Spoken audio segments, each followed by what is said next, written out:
So number one is for us to really realize that, look, there are certain things in my hand and everything is in the hands of Allah subhanahu wa ta'ala, right? Now, with that mindset, you start your prayer, Allahu Akbar, right? Yes, you have concerns that you already had before the prayers, right? You had to pay some bills or, apply for some things, different tasks you have to do, email, this and that, all those things, but those are just means to get some success, right? Which is in the hands of Allah subhanahu wa ta'ala. So when now you're in the state of prayer, this is not the time to plan what needs to be done and what's remaining and how to do it, rather to ask Allah subhanahu wa ta'ala to do it for us.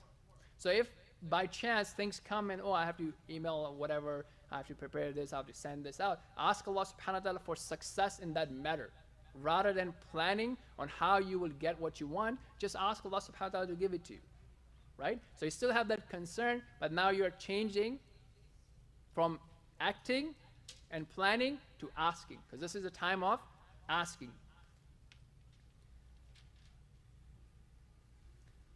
So likewise, whenever a worry comes to your mind, right? Any thought that causes us depression, anxiety, grief, as soon as it comes, so if we don't intercept it, if we don't have a ritual for it, we'll go down in circles and we'll start thinking about all the bad possibilities that can happen, right? But if you were to stop that thought, say, okay, good, so this is a concern I have, that's fine. It's natural to be concerned about, my job or business or family or children or spouse.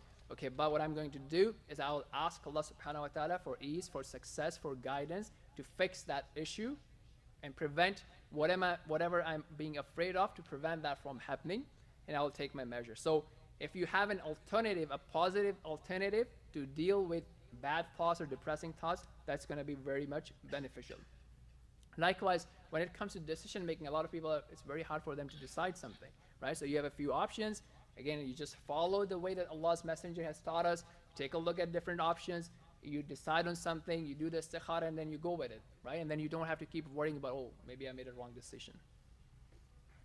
Okay. Now, touching on the point of forgiveness, asking Allah subhanahu wa ta'ala for forgiveness,